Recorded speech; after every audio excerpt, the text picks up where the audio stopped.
Hi, everybody. Welcome. I'm Barry Kostrinsky, and this is part of Artist Talk that I've been doing for a while now, maybe about a year and a half on this format, for a while under the ATOA as well. I'm going to change the format coming up down the road. I'm going to take a little break. So this will be like the last talk for a while. The talks have merged or changed. We've gone from regularly having a speaker to quite often just having a model. And I think coming back, I'll do once a month with a speaker, and the other days will be just the model and open discourse on the arts. But I do want to take a little break from now. I feel like, I've got to re-energize and sort of rethink a few things. On the other hand, tonight we have Bonny Leibowitz, who has a show up. I'm terrible. I Make the Weather. Bonny, what's the title? I Make My Own Weather. I Make My Own Weather. And of course, I left the most important thing, my own weather. And I think that's a larger part of what we all do here as artists. In this space, in this world, it is very rare we get to make or do anything that is directed by us. That's why if you go for a walk in the woods, you can make some choices. There's usually a path, so you have to go off path. But as artists, we choose our materials, we choose our imagery, we choose how we put it together, we choose our process, and so much more. And then we choose to evolve it or change it, and we own it. And Bonny, I want to make you sound like an old person, but you have a mature style. You've honed, and it's obvious in your work. You have not come to this in the last 3 months, and this is what you're doing. So I look forward to you sharing and explaining, as you like about your current show, and of course, setting in the context of yourself as an artist in general. Mo here is our model on free screens. Again, that's that idea. Can you draw and listen, sort of like doodle? And what is the difference between doodling and drawing? And does it activate the mind? Are you using both sides of the brain? Can you feed it so that you can really listen deeper? A tough question. Sometimes I feel like it works. Other times, I think it depends on the drawing style, and oddly enough, maybe your listening style, if there's such a thing to that. So, Bonny, thank you for coming and for your time. And of course, we're all going next week to see her show in Dallas at the MAC. Unfortunately, we can. This is as close as we can get. She's got beautiful photos and a video. And thank you for taking your time and for presenting once again. Always look forward to seeing what you have to say. Oh, thank you, Barry. I really appreciate that. And yeah, it's nice to speak with you again and with our audience, and I appreciate it. So I'll get started with the screen share. I guess just for those who our talk before, we did one on, the last one was on my show called Behind the Scene, SEEN. And so I thought, as a kind of introduction to my show that I have up now, I Make My Own Weather, that I would just run through some of those images, and that would be kind of a nice segue into what, a little bit about how I came to the work now. So, okay. So let's see. Okay. So I'm going to scroll down a little bit, and this will be a little bit of a brief run through of these. Let me make sure. Okay. So this was my last exhibition. It was called Behind the Scene. And the reason I want to kind of scroll through these is to give you an idea of how, the work can look, and kind of talk a little bit about what I was thinking for this exhibition. So I was using a lot of materials that were a combination of very natural materials like tree roots and bark and things like that, different found objects. And then also using a lot of materials that were industrial, like foam and paper and, or not paper, but fur and acrylic and Duralar, and all kinds of, I was making skins with and forms with, and I combined those. And so some of the natural, very natural objects ended up looking very industrial, and vice versa. So that was kind of a big part of the focus of this one exhibition. And it was a nice big space that you could really walk through. It was a big cube. And so you can see some of them, the work is isolated, and then some of it is more joined, but all of it has a relationship to one another. And just playing with the size relationships, the scale and the space, the color. But that idea of working with all these materials, which I love to do, I love exploring new materials. This the work on the floor is like these branches, but it's also this mulberry that I stained with, I rusted. And then up here on the top is like vinyl and different plastics and painted on paper. There's widespread fear among police. Sorry there. I just had to mute you, Leah. Thanks for joining us. Bonnie, quick question. I mean, obviously you play with a variety of materials. How did you start and first, move from the canvas, move away from the paper, or whatever sculptural background you had? Because you have a very creative approach to materials. That's obvious here. It seems natural to you by now. How'd you begin with this? Well, that's interesting. I can show you a piece that really kind of started me on that journey of going from the 2D into the 3D work. I had done some 3D already, but there was a piece that was pivotal that I made that change with. And let me find, so here's back here in my symbiosis, that was more than several years ago. Let me get that to, okay. So this group of work here, I'm sorry, I'm getting to, so here it comes. Thanks for being flexible for my question. I know it's tough to run through a website, especially, one loaded with so many good images. But Oh, thank you. It's mostly my clicking ability, but I've got it. So this was a series I did that was, I used a lot of photography, but I used a lot of painting as well. And I used different images from history, which you'll see every now in this new exhibition. I make my own weather. And so these were pages from Da Vinci and these mushrooms and other historical paintings involved, and roots, and this big milkweed pod I kept using over and over again in different ways in the work. This is Massacre of the Innocents by Peter Paul Rubens on the bottom. The top is some clouds and wings. And so I use them in the paintings. And there's one in particular that I did during this series. And this one showed at the at Condren Contemporary and the Museum of Art and at MSU. But it was, let's see, this piece that when I looked at it, this milkweed pod, that I was just really inspired to think about, like, what would that look like 3D? And that's where it set me on this whole trajectory of doing 3D work more. I can't say painting. But I took a deeper dive into it. And from there, I started doing more work that was 3D and working more sculpturally. And then eventually that got me into working more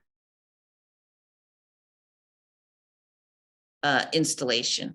So I can just briefly show you some of the sculpture work since then. and I don't even call them sculptures anymore. I mean, I call them 3D objects.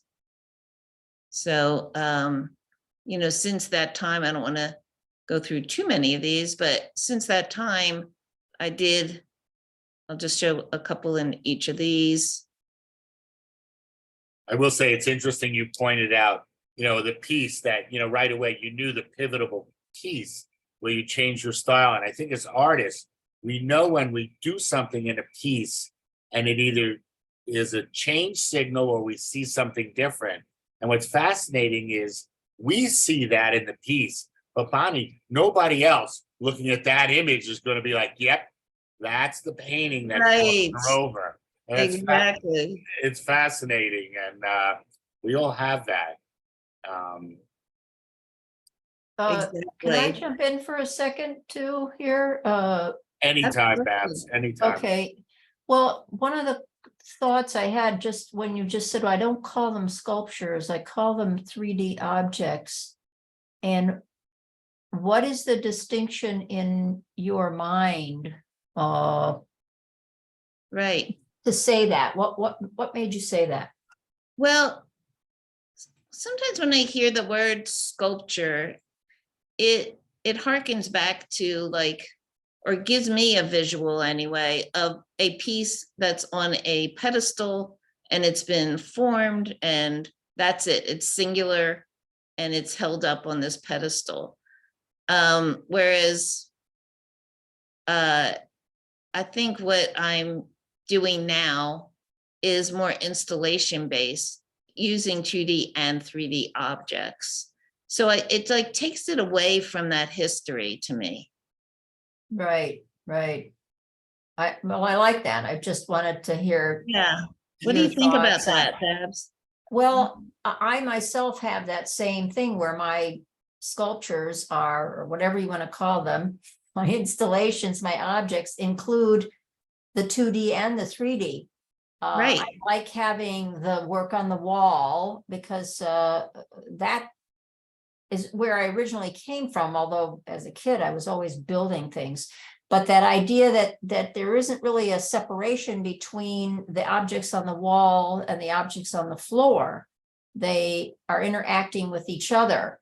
And so when you have I have a big drawing of a tree and then there's objects in front of it. What is it then? And it's almost like there isn't a name. That's it's Exactly. Like, you know, it's like we haven't come up with a new name for this. And so to me, the best thing is the 3D objects, 2D objects, and there's like no overlap. I mean, there's only overlap.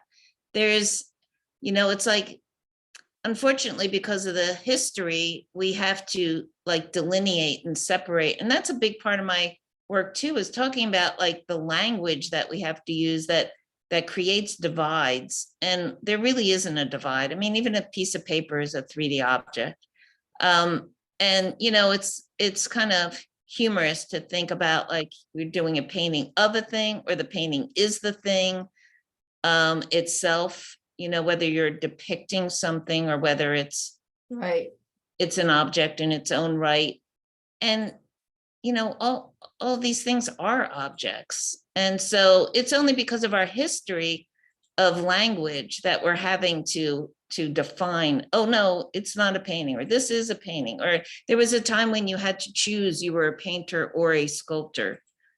Well, you in fact still have for submissions to certain competitions, you're still making that distinction. People want to they want categories. People like categories, which is also a fascinating thing. Like, why do you need that? It's all art. You're making art. Right. You might, it's art that you put on the floor, on the wall, or I'm sorry. You know, it's not unlike galleries. When I formed the gallery back in 2005, let's say, we had a discussion about the name. And of course, I wanted Haven Gallery. There was a movement for art space because calling it Haven Art Space, because the term gallery harkens back to an older image of a gallery that's very formal, has an exhibit on the wall or on pedestals, and does that program. But galleries, or like Haven was, we were an art space. We had performance, we had different events go on. And so the concept, the problem was sometimes words get buried in a bad past. So the Exactly. word sculpture is fine, but it is, let's face it, when you say the word sculptor, don't you think of an old man in a big heavy coat, with like Yeah. some big gloves? We're sort of stuck in the past. And so we almost have to reinvent the language and then maybe go back, because sculpture really is. And you're right. The other issue is in contemporary art, installation is a complicated thing to express because it's sculptural pieces, assemblage, maybe put together differently, maybe mixed, like you say, there's a painting on the wall and an object in front. What's the object? Is it both? Right. The relationship? So it opens up a language which I'm sure curators and artists will enjoy. And there's a lot to say about it and what is it really? So I found that even when I was making when I get to this, I make my own weather, I found that like when I was making my image list for the gallery, there's just so much. I mean, there's just so much. And how do you delineate everything that's in an installation and give a full list of like 30 objects with a description? It gets really complicated. It does. It Yeah. does, yeah. It's like if I list And all then, these. okay, this has to be insured. Okay, list all the things that are there as part of that installation. Then you find out how much money you've spent over the years working on this work, And so really what happened in this exhibition was that it became clear, and as a matter of fact, you were talking about Patricia Miranda earlier, and other than like other people experiencing this space and saying this line to me, that it was like, she also mentioned this, and we've talked that it was like walking in a painting. Many people felt like they were walking in a painting, even though these are 3D objects and paintings. Yeah, And so that just those words specifically got me going about thinking about the history of painting and how my work relates in different ways. So that brings me to this new exhibition, I Make My Own Weather.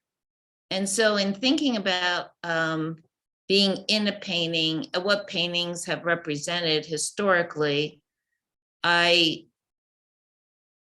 thought about the Hudson River School painters and I think my work also borrows from the Baroque and Romanticism in its nature and look, but the way that the American West was portrayed, that come settle our land. And so many paintings like Thomas Cole and Albert Bierstadt were depicting the American West, along with the other Hudson River School and other painters, and later with some photography, et cetera, like come manifest destiny, come to this country, come settle, come, come take care of, settle the land and make it, our land, like take it over. And so there was a time where, that affected people, the exploitation of the land. And what happened was, I'm going to scroll back to the beginning, was you're making me think, Bonnie, of the song, "This land is your land, this exactly land is my land." And right. Native American Indians would never speak about ownership of land like that. It shows you our sort of dominant attitude towards objects and things. Thank you. Exactly. It's you know, how can I take this and make it comfortable for me? And, you know, we all do that. That's, I mean, I appreciate the comforts I have. And, you know, you think, well, some of those comforts have to do with, you know, things that we've done that, that we're not so proud of sometimes. And so it creates a kind of a conundrum, like I enjoy it, but I've also contributed to what's happening or what happened to the land. I mean, now with all industrialization and everything that's happened with manufacturing and pollution, the climate, look at what we've done to contribute to those things, yet we also love our land. I shouldn't say we, but the sheer beauty of the land. And so some of the work that I'm doing, and furthermore about the material confusions, up a dynamic to really look at how much we've affected how much we've affected nature, and that we're now what's called in this Anthropocene epoch, where so much of the materials have been embedded in our land over the years that there's no distinction between what's natural and what's not natural. Has been everything we do, everything we use is a combination, and so everything is a hybrid. And so in my work, I'm trying to show some falsehoods. I'm showing veneers. I'm showing you know, just facades. And so it's like, it's a beautiful tree, but is it really a tree? And then what's behind it?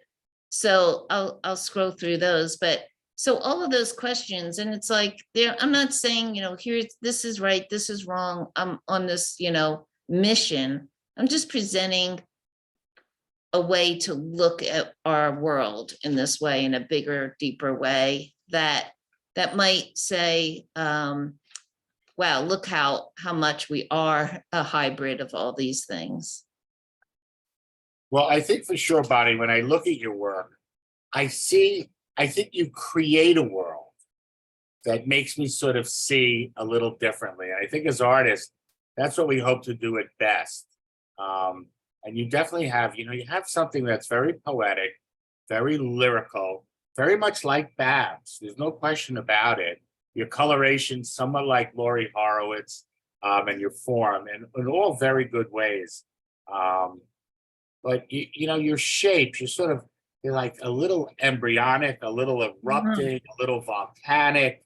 And yes, I'm trying to generalize, but I do see a lot of sort of ovid or womb-like forms. Am I right? Or you're right. Yeah, definitely. You know, my work is you know, based in nature, and I do think about body, and I do think about those types of forms and organic form. So yeah, that's definitely part of my work. Like this one, I called the berg, this like object that's up on this little cart. And I was thinking about, you know, I called several of these objects together, the bergs, like BERG, like iceberg, like chips of you know, like here's a chip of the iceberg that, you know, put on a little cart and you could move it around. I mean, it has humor to it. And, you know, it's not up on a traditional plinth, and it's just like, you know, oh, no problem. You know, part of the iceberg fell off. We'll just like kind of move it over here. And then these raindrops, teardrops up here are photographs of the surface of these objects, this piece in here. And then I photographed it and I enlarged those detail shots and made these prints of the surface into like these raindrops or teardrops kind of shapes. This one, I do also want to point out a similarity to Wendy Liss and her work, and you know, the sculptural work that she's been doing, which has sort of like the rough, broken, irregular edge, and then a smooth edge. And you know, in your front left, you've got the broken, irregular edge. In your back pieces on the wall, those photos, you've got your sort of smoother contour. Mhm. It would be interesting paired together. You know, it's And who- fascinating. You know, you're not all working too far from each other. And who was that, Barry? Wendy That's Liv, me. that's Wendy. That's me. Oh, I'll just okay. say, I definitely relate and connect to Bonnie's work. So yes, Well, thank you, Wendy. yeah, it's great what you do. Thank you. So my next image is here. And this piece down here, I call conduit. It's a large tree that root I was fortunate to acquire.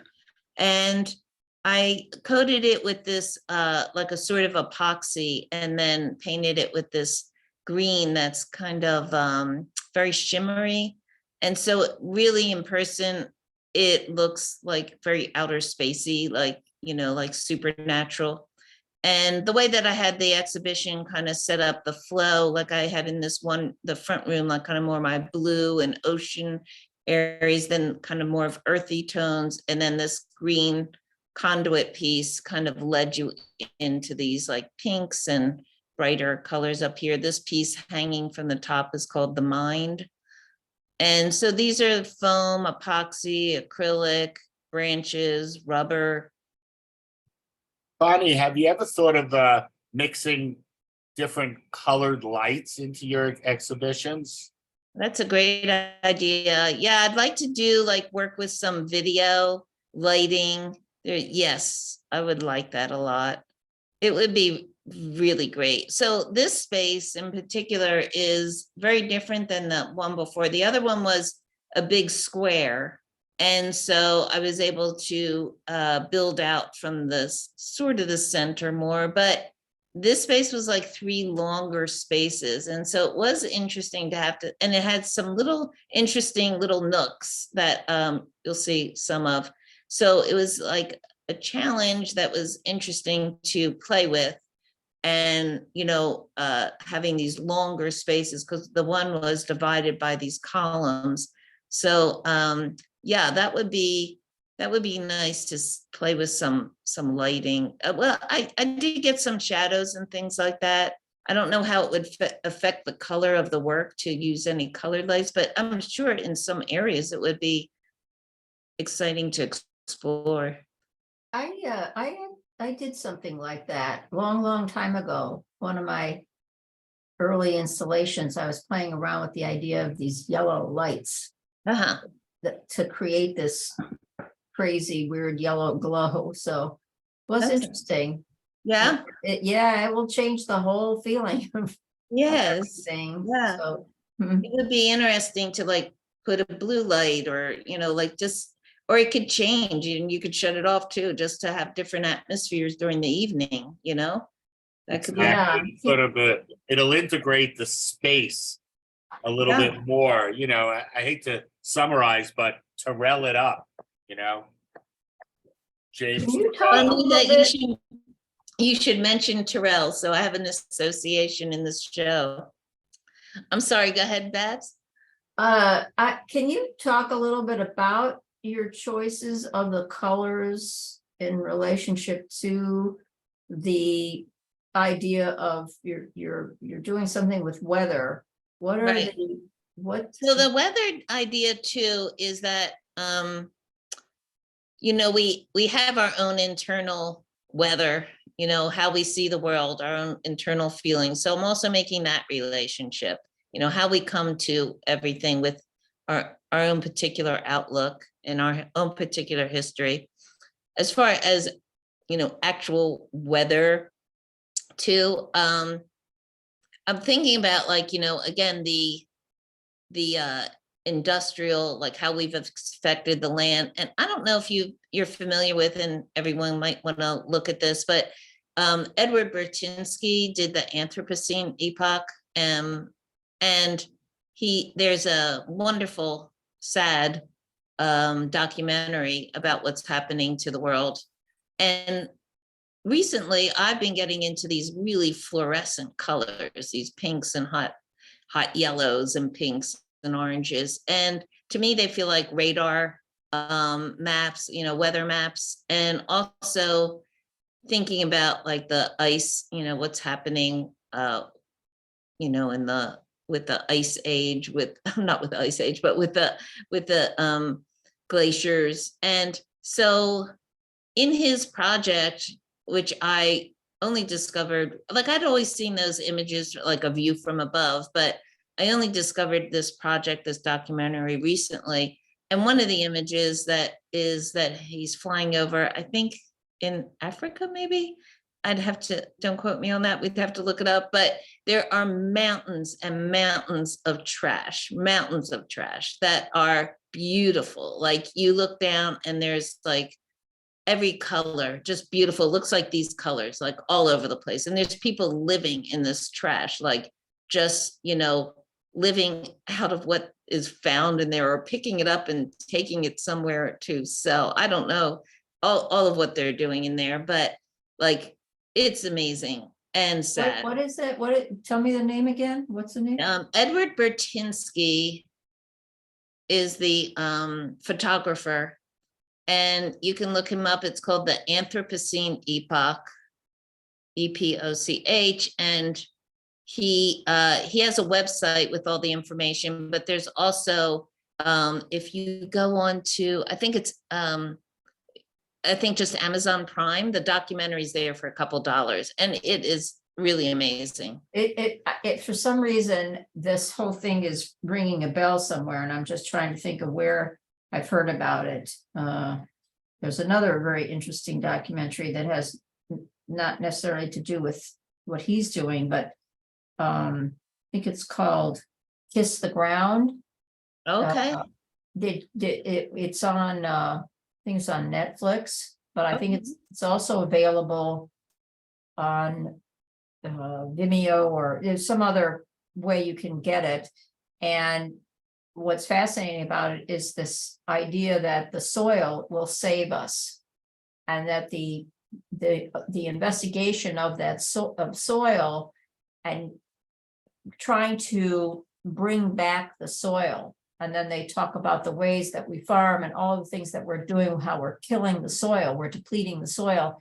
Right. And even to the point where animals grazing will bring back the soil. And the whole idea is that we have to figure out how to get these mass farmers to go back to that small farming idea. And because the soil holds more carbon than anything else. The soil literally uses the carbon, and we've destroyed that relationship. So it's not just the deforestation, but it's also what we've done to the soil. And if we can save the soil by using the carbon and using it to make food, we will save the planet. It's a fascinating documentary. It's already a few years old. And it was, I'm trying to think, Woody Harrelson narrates it. So it's fascinating. So then this is a whole different thing, but this Anthropocene epic, or however, epoch. Yeah, I guess. What got you onto that? How did you come about that? And yeah, so I read about this too somewhere. Yeah. Well, I think too, when part of the way that I kind of started getting into it was the word post-naturalism.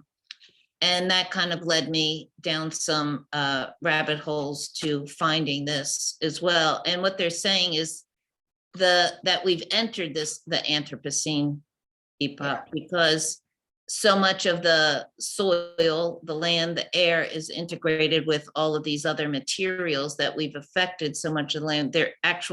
We've moved into a new epoch. And so, but the post-natural, where you are, I think you might also know about the Cyborg Manifesto.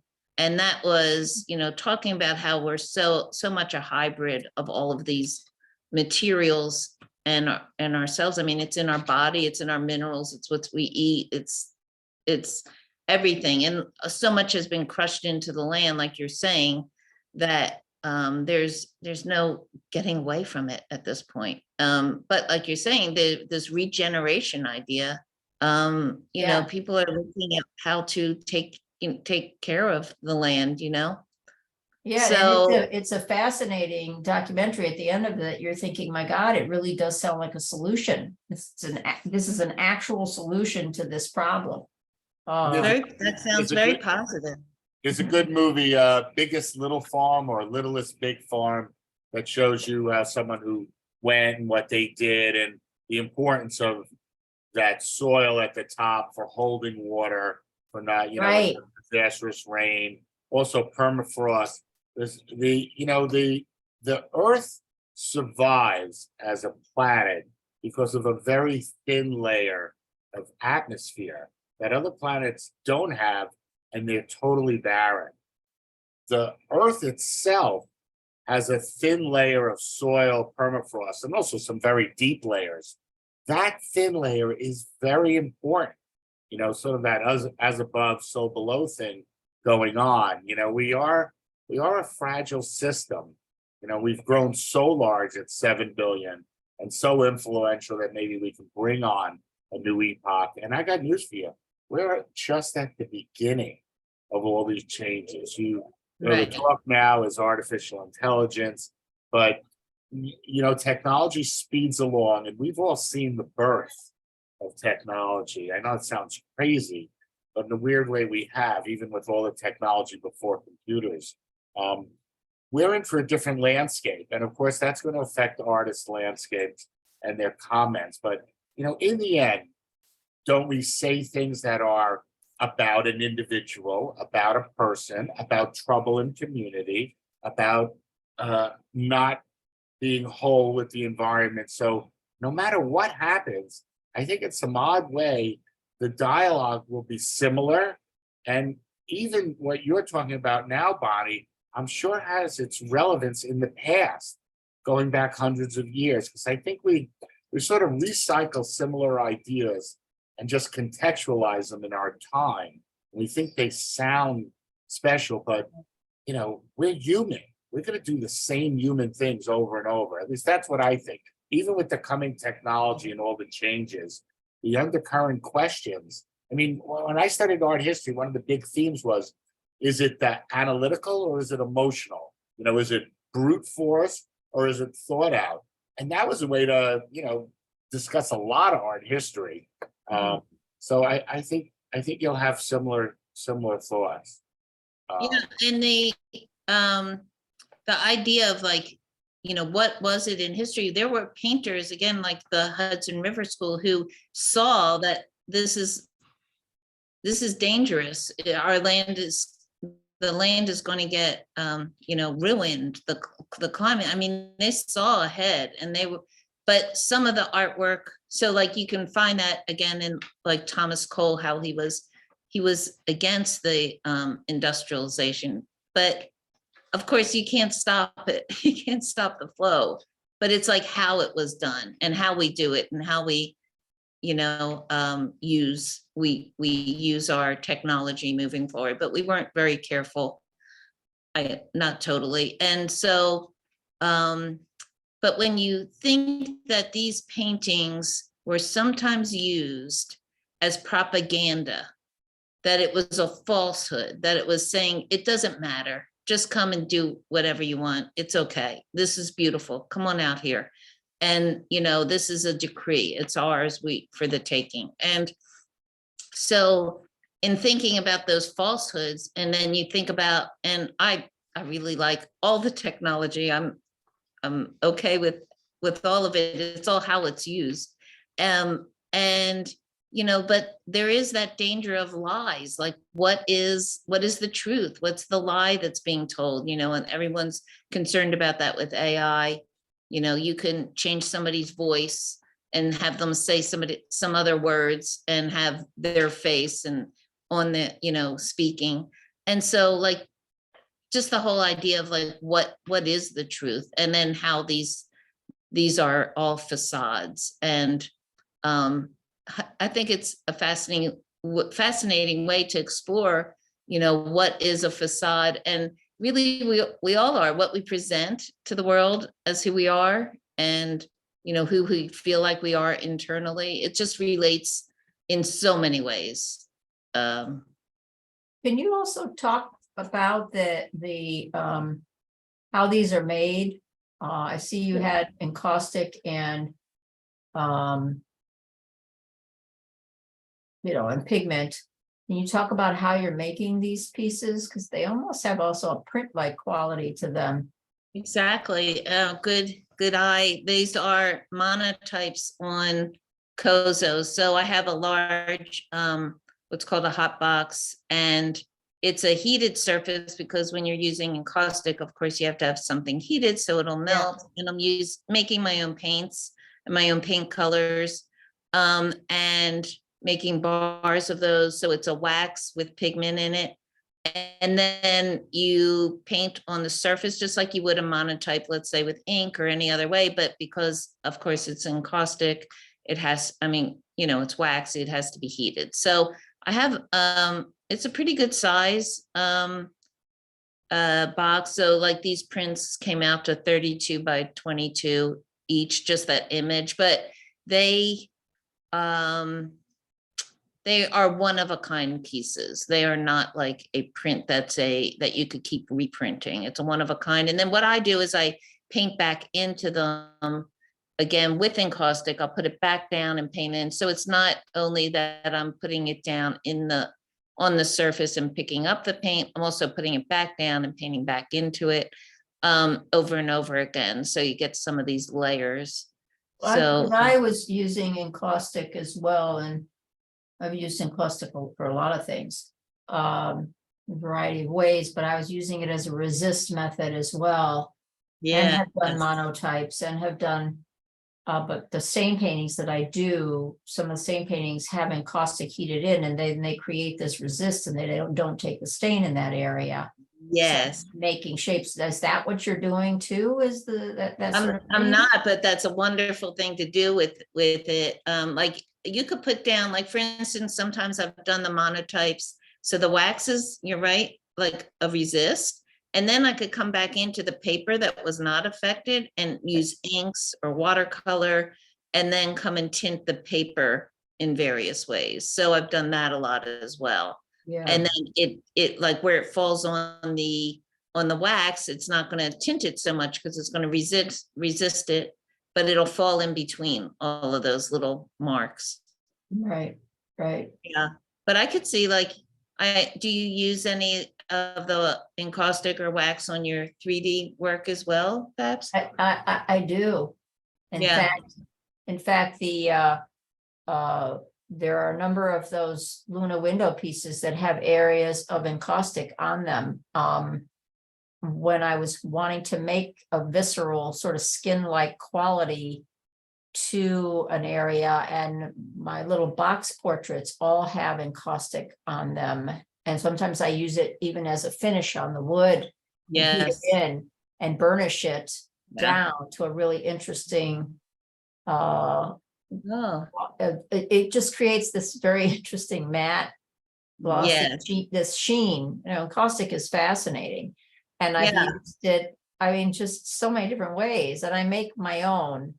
I don't, like you were saying, you do the same thing, obviously, where I use a combination of a beeswax, a carnauba wax, damar, and terp. And that's how I make, there's formulas for making encaustic. And that's how I cook it. I have a crock pot and cook it. But I also used to just cook it over boiling, double boiler situation. It was an old artist way back. I started in the 90s, and she was showing me how she used it. So I started doing the same thing. And then I thought, wow, it's a little easier if I want to make a big batch in a crock pot. And it takes hours and hours to cook because you're cooking the damar. Do you do all that as well, or do you? I don't use the terp because that's a little concerning, you know, with the chemicals. But I do use the damar and the wax. but I put it on a skillet in a tin because I can get the heat up a little bit more and faster than you can do in a crock pot.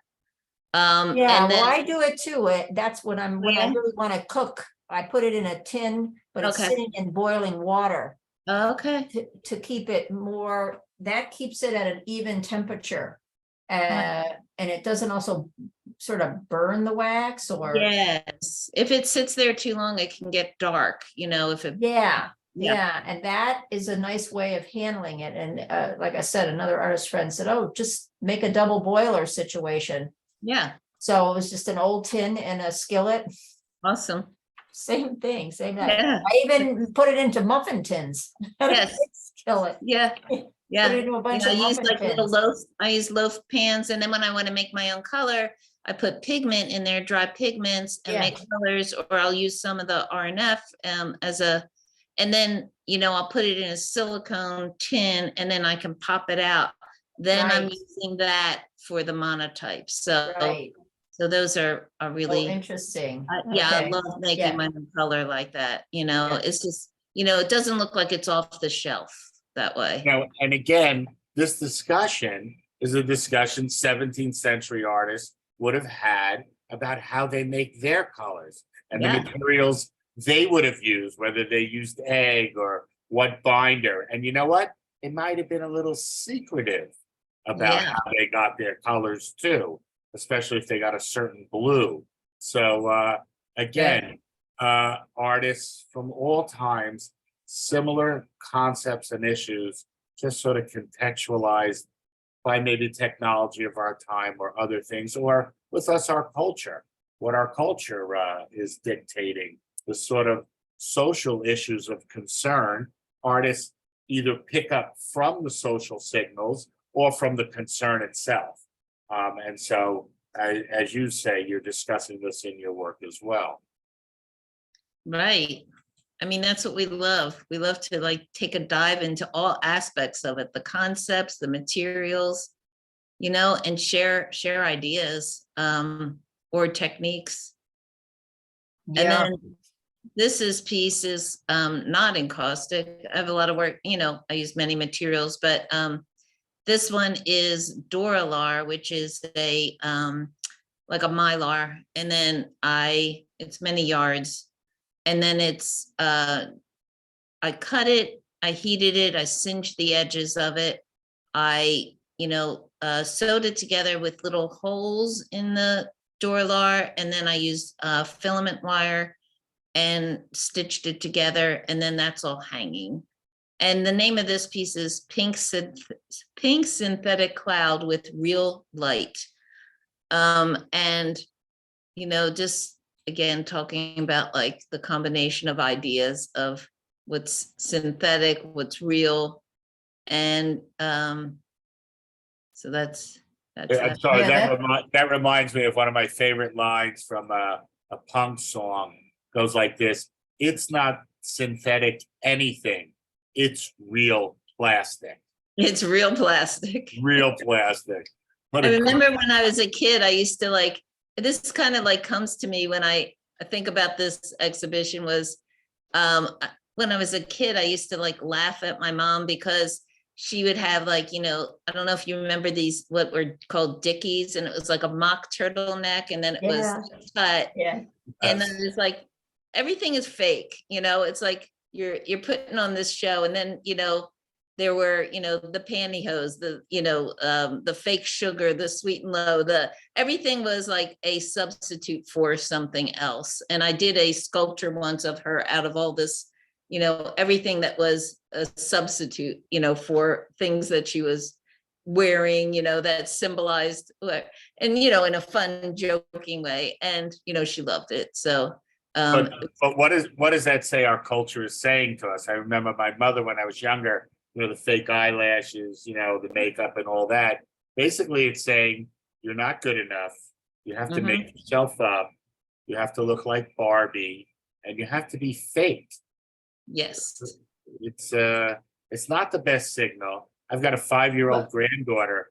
Believe me, they take it all in so much stronger than we do when she watches what whatever she does, and the parents are very tight with what she watches, but still, whatever they watch, they absorb and reflect culture like mirrors and magnets. So Absolutely. Barry, They're you coming up could- with all that stuff. I'm sorry. No, I was gonna say, if you think going back to how long ago cultures painted themselves and made themselves up, and all the different types of cultures, and everybody does that. It's like putting this mask on. They're putting on this whole different facade. That's always been fascinating to me. All of these cultures, the Asian cultures, the African cultures, they all have think about the war paint. I mean, just any of the things that people would do to the body, decorating the body. and It's- oddly, Oh, true. in those cultures, they're actually trying to get at a more primordial self. They're trying to bring out something Yeah. like the soul, whereas in our culture, we're trying to cover the superficial. Hmm. That's a good point too, but I mean, also you might think about like you were talking about, like war paint or so, like you want to present this bravado, this identity. Really, when you think about it, it's all identity. And how we want to present ourselves as who we are in our culture. We hang on to that really tight. Yeah, This is called Happy Tree. Again, I'm just giving a nod to all kinds of art. This is another monotype on Kozo. I don't call it monotype because I work back into them, so it's not a one. I paint on top of the paper as well. So, and then I tear that and hang it. So Happy Tree, kind of a Bob Ross reference. Here's Happy Tree with Matter Maker. That's a tree that was found, and that's the root, but I have it coming up, and I kind of like the shadows that were happening there, the lighting. And then the piece way at the end there is called Cloud as an Object. It's a pretty good sized piece, and it's like 5 foot by 4 foot, and it has faux fur and gold. And so as an object, you'll see in other pieces too, because again, our language, how we separate things out. We think of a cloud, which like in our mind, we are totally separating it from the atmosphere around it. And so, but that's no such thing. I mean, those molecules that create what looks like a cloud are the same of the molecules of air around it, just there's more moisture in the air. So it's more condensed. And I just like the idea of like riffing on how we use language to keep things separate. This is a peek at there. And so to me, it kind of felt like a little window into like a pond or something. And then I reflected it, or like just a land beyond. And then, so that's on that's large. It's about 6 foot long. Bonnie, not to belabor a point, but when I look at this imagery, I've got to mention Audrey Anastasi, because Audrey, seeing the coloration, the sort of almost like collage-like way you achieve perspective in the piece that's on the wall, and you're sort of edging, makes me think of Audrey's work and certainly the coloration. Oh, I'll have to look her up as well. Yeah, she's in the group here. Oh, okay, good. Yeah, it's interesting. And then I reflected that on the ground with so that's a backdrop, like a photography backdrop that you would use maybe to like hang, and then your sports people or something would stand, or picnic, like stand in front of. So it's an AstroTurf photo of an AstroTurf grass, and then I shaped it into this reflection of something like a pond. And so I just, I see the humor in, like, we have this AstroTurf, which is fake grass, and then a photograph of it, which is, another step away. And then it's also shaped like the pond. And so that's another step. And so, it's just just making associations there. And then this is called What is a Garden? And so it's a large monotype encaustic on Kozo, 6 foot tall, hanging from the, and so it references a tree like structure, and then this foam structure on the floor. And I thought, you know, what is a garden? When you think about like garden, it's like kind of funny that we've like, I mean, it's beautiful. But when you think about, you know, like we've had to make gardens because we don't live in nature. So we make these like, we're making a facade of what it would be like if we were in nature. So like making our garden. And then this is this you can see from the backside in the space. And in here, it's hard to see close up, but I put a painting of the Manet luncheon in the grass, because that was a very controversial painting, that a woman was naked looking straight at you in Manet's piece. And it was very controversial at the time because it was so bold, you know, that, you know, she wasn't demure.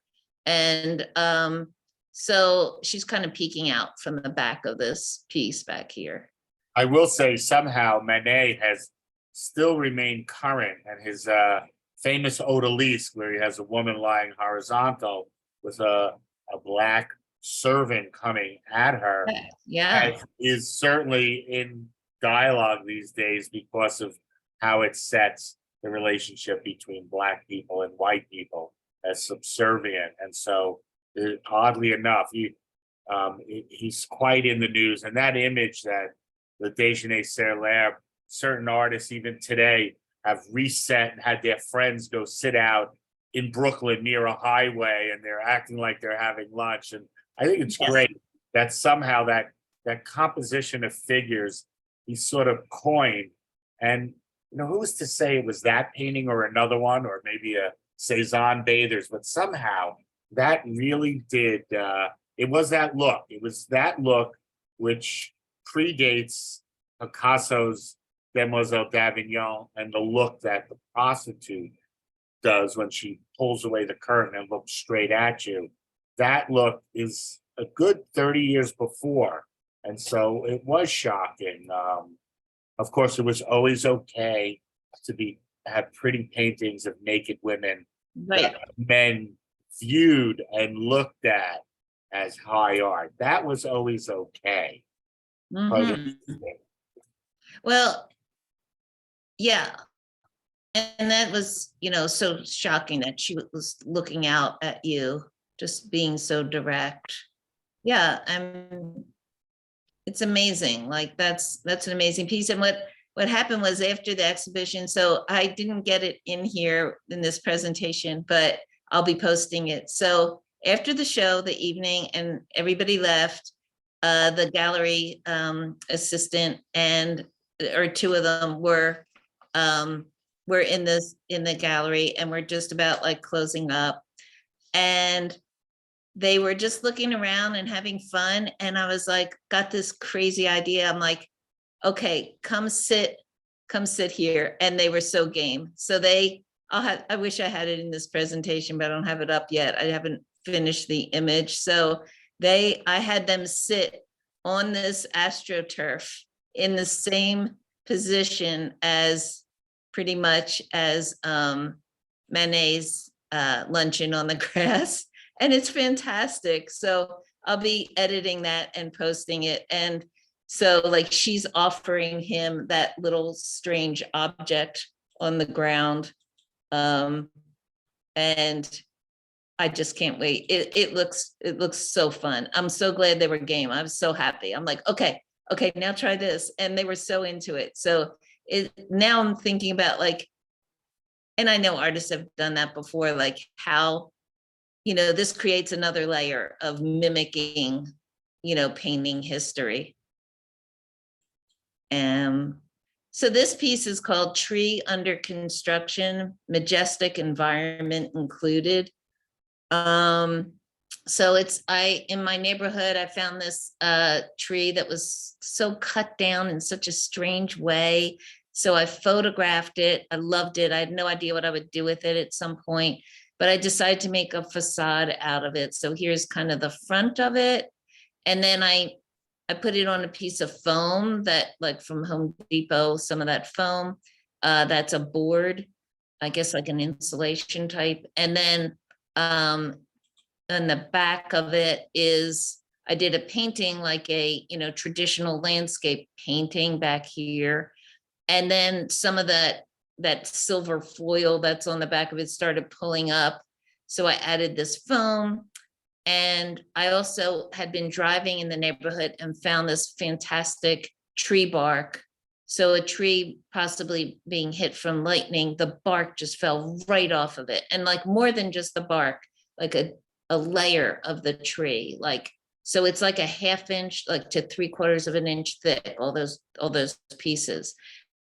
And then I have a little photo that you can't see, which is the outside edge after the trimming of this tree, the photo. So you see that little yellow piece on the other side. So it's like here, it's a tree, but it's not really a tree. It's in a painting. It's not really a painting. It's got the bark. So, just speaking to the whole scene.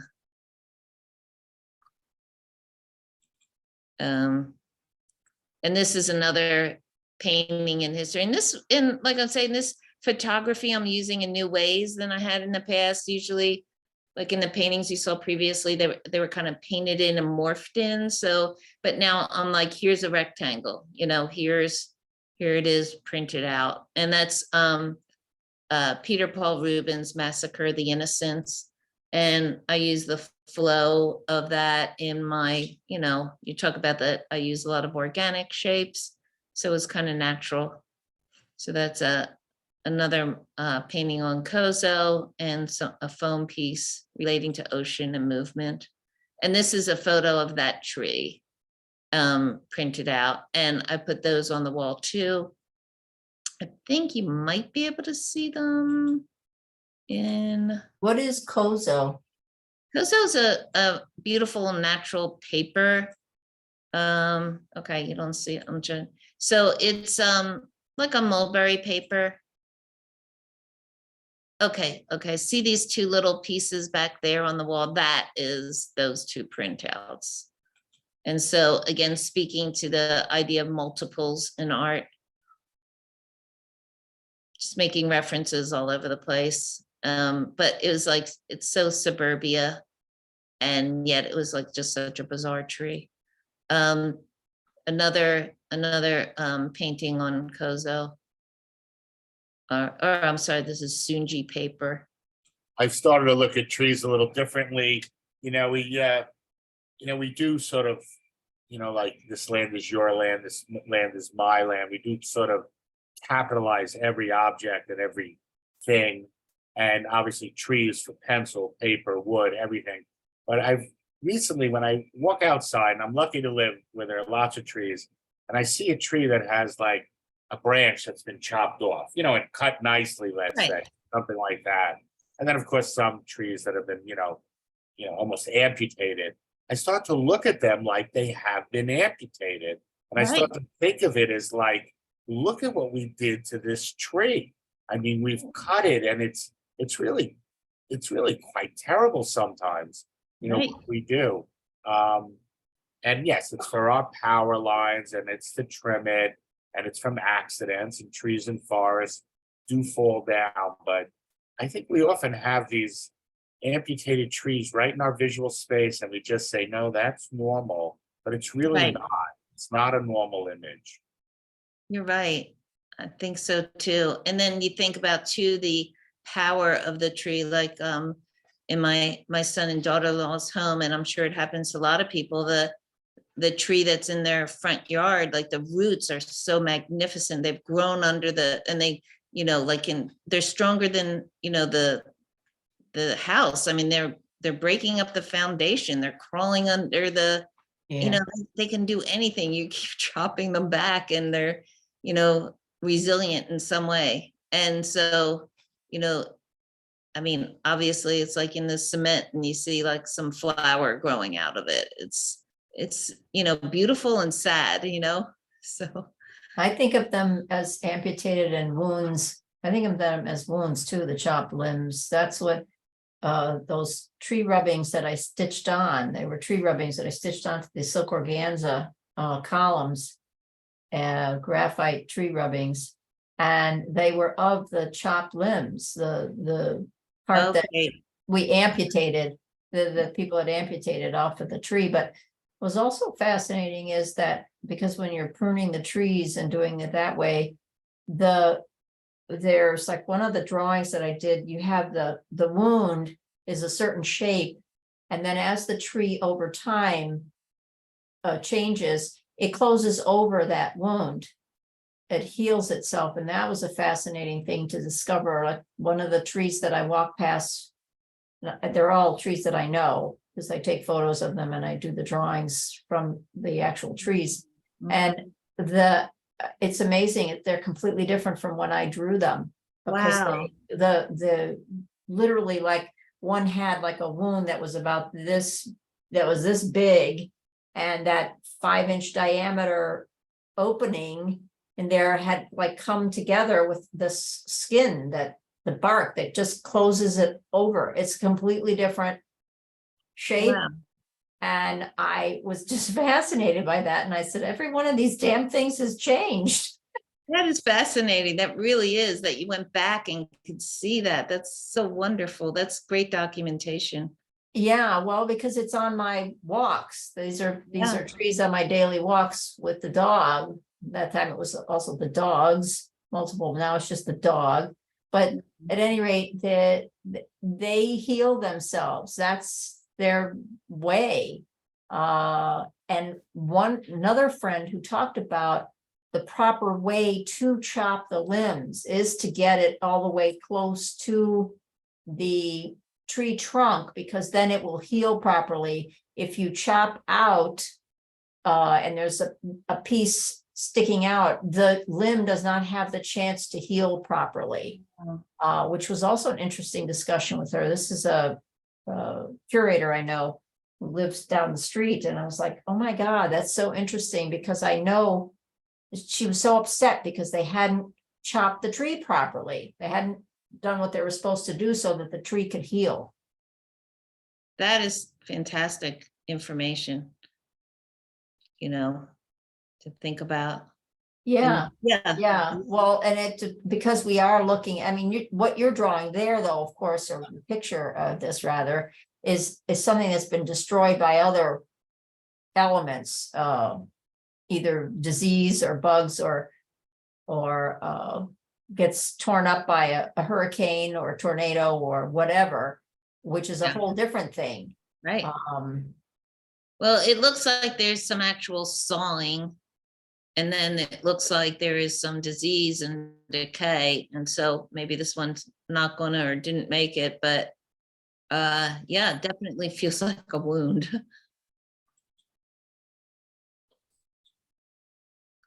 This was an area that so at the space they had this Marcel Duchamp, the our mutt, and so anyway, I thought, well, and that was like to tell you that's where the restroom is.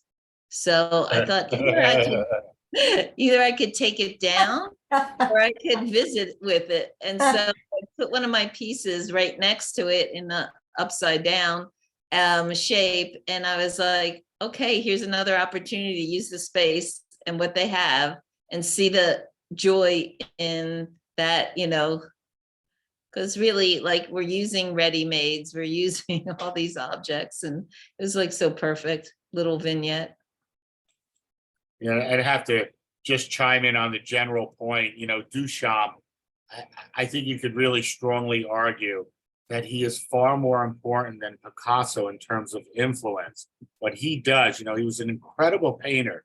His Nude Descending the Staircase and what he did in 1915 and 20 was, like Picasso would do. He could do what was done before him incredibly well, but he blows open a doorway, and I don't know if it's in the 20s or so, that is still open, that artists have been streaming through forever. This image, Armut, probably more familiar than the David by now, at least in common iterations of it. And it's a combination of, was Duchamp so far ahead of the game and a blessing, or is his legacy a curse? Is this sort of conceptual legacy? And I've heard some artists phrase it like that. So I think there's both this love-hate relationship. You got to respect him. You got to respect what he did and when he did it. And he did open doors just like the surrealists did. And I think the surrealists and the conceptualists, and I give Duchamp credit for like almost all of it, although Picabia was so far ahead of his game as well, that these are incredibly influential artists 100 years or 90 years after their time. And that's not easy in an art world that churns out new things every 5 years. Uh-huh. Sorry, I lost something here. Yeah, and so I don't understand, what was the curse? So the curse is that now you're sort of not free to paint like an impressionist or a Renaissance painter, but the weight of the conceptualism overriding your art, the conceptual overlay, is a burden. And it may be a great, roadway, a twist to take in your art, or maybe it's just a little too art on art and a little too masturbatory in a way about art, and not and as once you say everything is art, you also say nothing is art. Okay, It's sort of that I hear you. Right. So this one is called Branch with a Memory.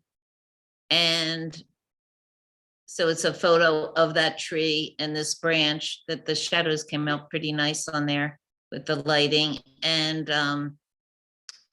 that's a photo of that tree again. So it's like remembering what it was, being self-aware.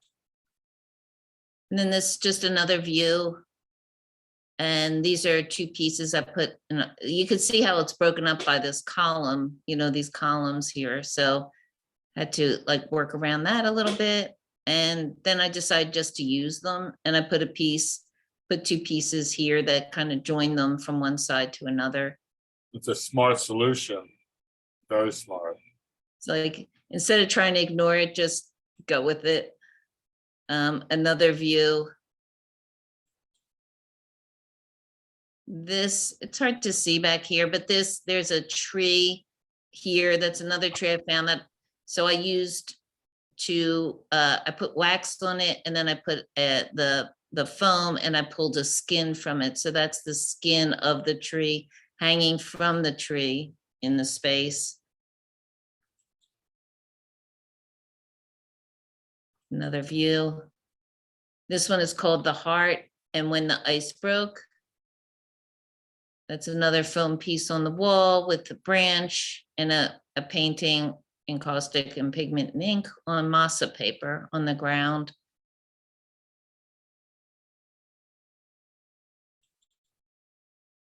This one is Cascade as an object.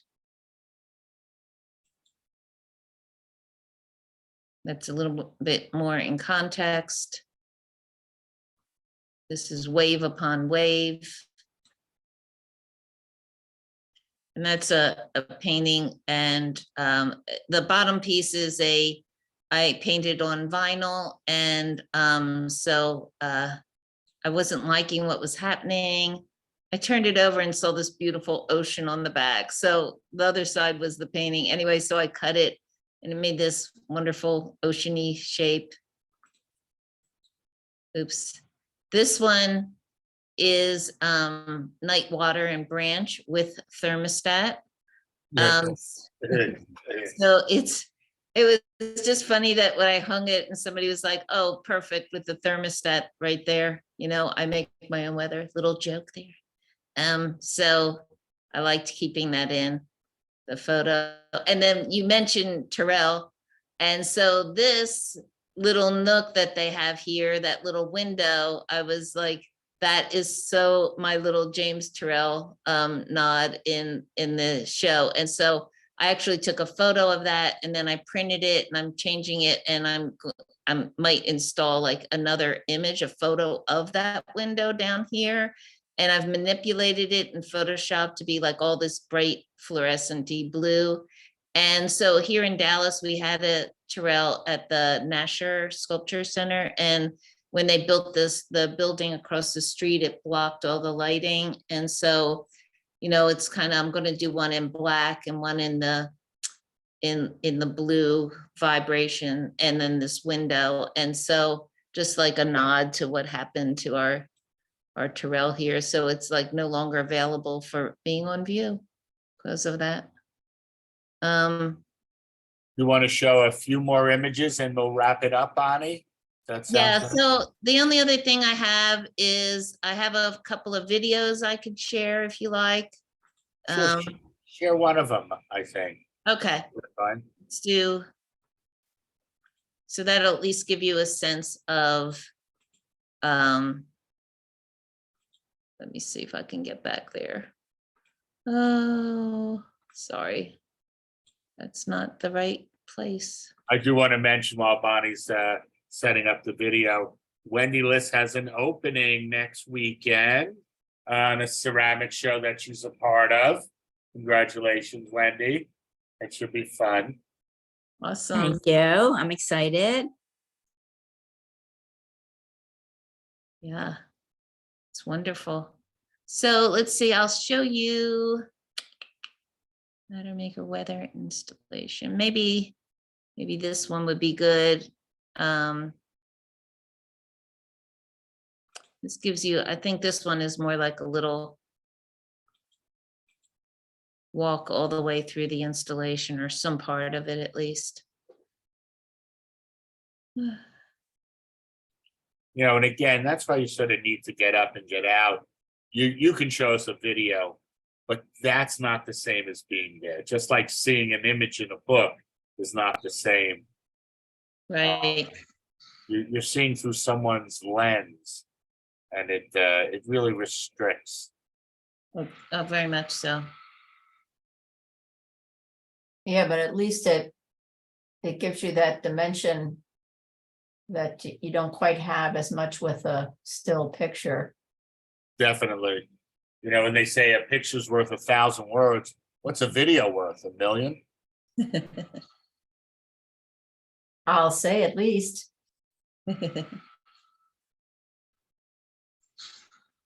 Oh, I like those two coming out of the wall like that.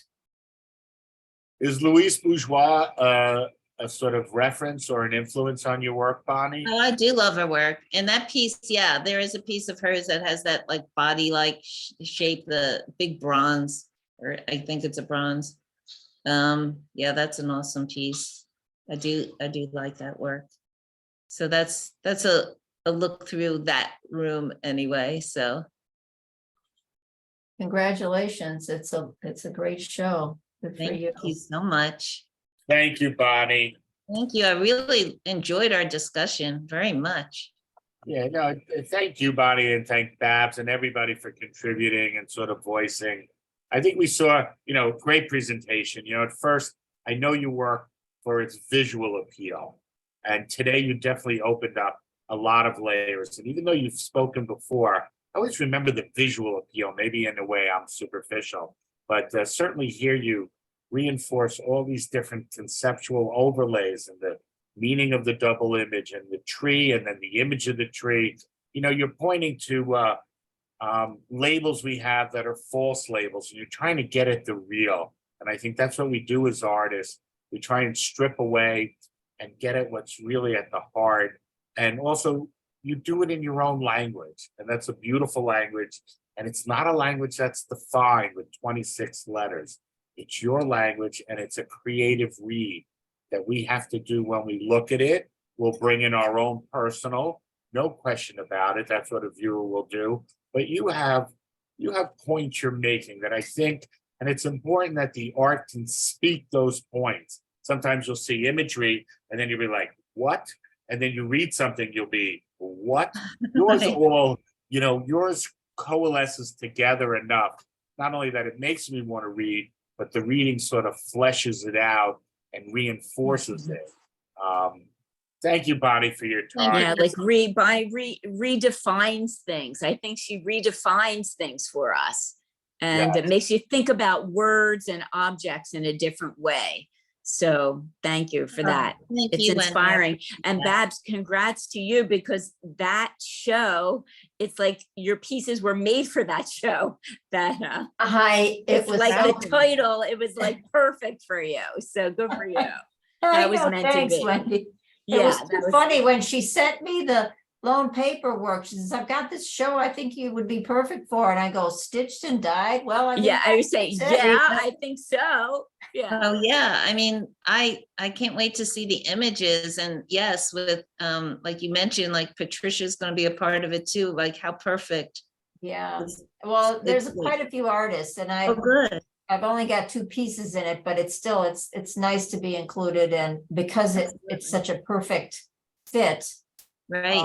It almost made me think, geez, maybe I should call my work, steal the title. Well, it'll be interesting to see how it's installed, how the relationship of the pieces with the different Yeah. artists are, Yeah. how they speak to each other. Well, they're beautiful galleries. Here's the real nice galleries there at the center. There's a couple, there's 2, there's another art center in here in St. Pete that has a beautiful space. It's interesting. Where is the space that you're showing and that show is in now? This Did you is say? in Dallas. Yeah, Right now. So it's kind of, I guess you would call in the Oak Cliff or downtown arts district. So yeah, it's mhm. a nice space. Yeah, Looks it it. looks like a nice space. Looks great. Mhm. Thank you again. I think one of the nicest things Thanks, is when we could recommend, when somebody can say, I'm thinking of this artist, this title of this show makes sense.